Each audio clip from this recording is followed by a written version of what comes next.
quiet week, huh? Quiet week. Yeah. Nice and quiet. Not much going on. Yeah. Just how I like it. Yeah. Obviously, you had Reggie go back. What were your thoughts on Reggie not being here anymore? Man, it's hard because I love Mr. McKenzie and his wife June. I mean, they're really special people. I think we all know that. Very special. Some of the best people I've ever met, let alone just in football.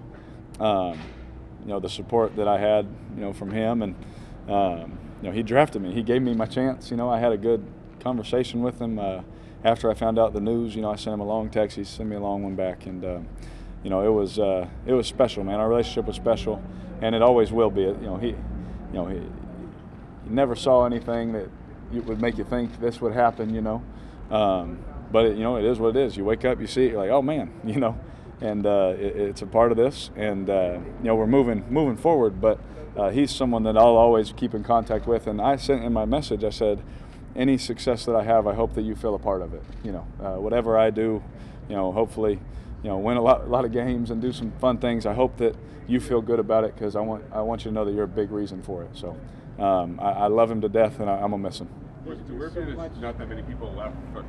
You're back. You haven't been in the league that long. It's only fifth year, and there's very few, whether it's players, whether it's GM, coaches, whatever. Yeah, it is crazy, man. And my brother warned me about stuff like this, because he played, for 12 years, and I was like, yeah, no, man. You get here and it's just rainbows and butterflies, man. You made it to the NFL, and all of a sudden you got new friends every year. I think I counted, man. I've had like 27 different people in the locker next to me in 5 years, and it just shows you how tough this business is to be here 1 year, let alone 5, 10, 15, and just keep playing. So it makes you thankful and grateful for where you're at. I thank God for being here and being a Raider, and this is where I want to be. It's where everyone, I want to stay. And when you look around and see very few familiar faces from the beginning, it puts it in perspective for sure. Does the experience with all this dramatic change, has it taught you kind of how to deal with it and how to roll with it and how to keep looking forward? Yeah, because there's been a lot of turnover, man. Not only in the last 5 years, but the last 12 months. There's been a lot of turnover, a lot of different things, systems, players, obviously GM, coaches, all of that, and it just teaches you that you can't control anything outside what you can control. And the best thing that you can do is show up every day and give it everything that you have, because anything outside of that, is out of your control. You got 3 games to play still, and you're zeroed in on those. But yeah. Your thoughts on the fact that the Christmas Eve game could be the last game that the Raiders play in Oakland? Man, that is crazy, and that to me that just seems weird. It just seems different to even have to think that way, because I've spent 5 years playing in this stadium, and we have people talking trash about it and whatever they want, but I love it. It's ours. And it's been fun. The fact that it could be the last is crazy. But when that time comes, we'll enjoy it. When it comes. How do you just sort of approach the uncertainty or the difficulty of not knowing exactly where you'll be playing games next season? It's kind of like when you're leaving college. You don't know where you're going to be. Good thing is you have experience. You know what team you're going to be on. Who your coach is going to be. You know the system already, but just where you're going to play your games, your home games. That's just weird. And it's nothing anyone wants to go through. But there's no book on how to do this.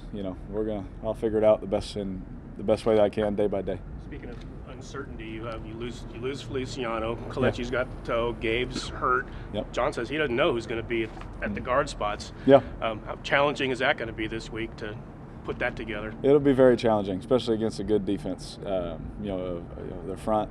Obviously, we know they got good players, and it just is what it is this year. The guys are hurt. Guys are, getting leaving the building and getting new guys in, and it's next man up. But just the mentality that Coach Gruden and I have together is just, however it unfolds, man, we're going to go give Cincinnati our best shot.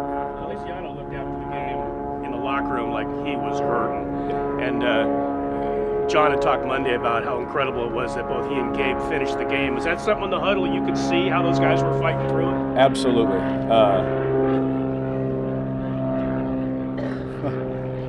make good for your sound. You see that? Yeah, I've done a few commercials, man. I know the sound guys don't like planes. No, I could definitely see it. At one time, I told Gabe we had one timeout left, and I said, bro, I'll call the timeout. He's laying there. It's hard for him to get up. I said, I'll call the timeout, man. Just get up. We can't lose you, And he goes, no, and just runs back to the huddle. I said, okay. He's so selfless. He didn't want to waste the timeout on him, And John, same thing. You see him on the last play, can't even put pressure on his leg. I believe it was his right leg. And then he's still blocking. And then after the touchdown, you see him try and put pressure. He can't, and he just waves. He can't even put pressure on his leg, and he's out there fighting, on a game-winning touchdown. And those are the kind of people you can win with. Those guys are my brothers. I love them to death. And it's sad that John got hurt, Gabe's hurt, but hopefully Gabe will be able to play. John won't be able to play anymore, and that stinks. But hopefully we'll get him back. When you go back to the last game, I don't know if you believe in zones or being locked in or anything like that, but did you feel at the time that you could make any throw, that it was just going as good as it can go? I think that's the problem. Is I think that all the time, and sometimes it doesn't work out. Yeah, I didn't play any less aggressive. On some balls I've thrown that didn't end up good. In this game, they just ended up good. Like I said, the one to Seth, I thought I overthrew, and Seth hit another gear and made the play. There's one to Marcel on a seam route. We just happened to get a linebacker on him. Just little things like that just ended up making those plays work out. But it wasn't like I felt different. I feel more confident in our system. I feel like my reads are quicker. I feel like I can get through things and eliminate things faster. That feels better. So that is a different feeling. But I didn't feel like when you play basketball, you can shoot it however you want. They're going in no matter what. Right. I didn't have a feeling like that. Yeah. How has your comfort in this scheme, this offense, grown over the course of this season? And when you project what this could feel like a year from now, 2, 3, 4 years from now, what are your thoughts? It seems really nice. Those thoughts are nice. To know that we've come so far, in such a difficult offense to learn mentally, to play in. But once you see it start to work, it's kind of like this beautiful little art piece. You see kind of a little bit of chaos in the beginning, and then at the end, you're like, oh, that looks pretty nice. And it feels like that. It feels that it could be that. But none of that matters unless everyone continues to work how we've been working and taking care of business on and off the field. Because if we can do that and get the right people doing that, this thing can look really nice. Couple more? Did you name the 27 players that have been by your locker? No, so it would take me a while, but I once had a tally mark going, but I don't know where that paper went. The Bengals defense has been struggling this year. Obviously, you guys don't take anyone lightly. No. What do you see from them on film? Where do you think you guys can kind of exploit them and continue to play well as you guys have been the past couple weeks? Man, you know what? Again, I have never been big on the defensive stats. When you turn the film on, I want to see who's out there, how they're competing, how they're covering, how they're rushing, how they're fitting the run, all those things. And they do all of those things really well. They've had a couple mistakes here and there that have been big plays.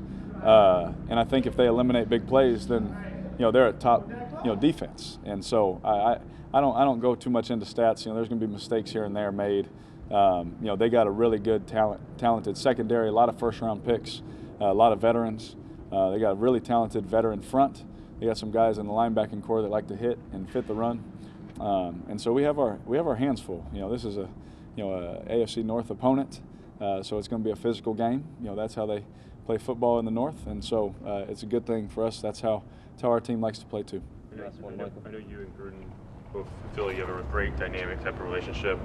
He mentioned, though, this week that there's been times where he feels probably inhibited, they put a little too much on you, or just too, maybe needed to allow you just to be a little more freer. When did that shift happen in terms of just kind of lessening a little bit off that? It was around the same time we were trying to talk about. I couldn't remember the exact time. It was about in the early middle of the season, where he just kind of, sat me down and just said, "Man, let's not take your right arm out of things. Let's just take it back to the simple things." And we didn't cut anything out, but I just think the way he was starting to word things was different. Instead of every little detail, because if you give me 100 details, I'm going to try and do 100 all correct. Now he said, well, let me give you 50 details. and let's just let your talent take over the rest. And we've been doing that and correcting as we go and adding here and adding here. And it just helped me just play freer, for our team and for him, and it's been nice. Paul Gunther was in Cincinnati for a long time, and they're going to give you some unscouted things and wrinkles, but has he been an asset in terms of being able to give you tendencies, even if it's not schematics, but about how players work on that side of the football? Absolutely. Him and A.J. McCarron, A.J., he was thrown against these guys all the time, right?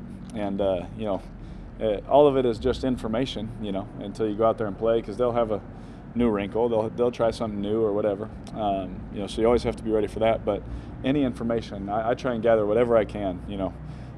Even guys that I just have as friends that played for another team certain weeks, I'll just text them, hey, what do you know about so and so? Even if he's like the fourth corner, like what do you know about him, just in case he plays? Just because you have to be ready for all things. So having those guys in our building and AJ being a close friend, being able to talk to him every day, it's been really nice.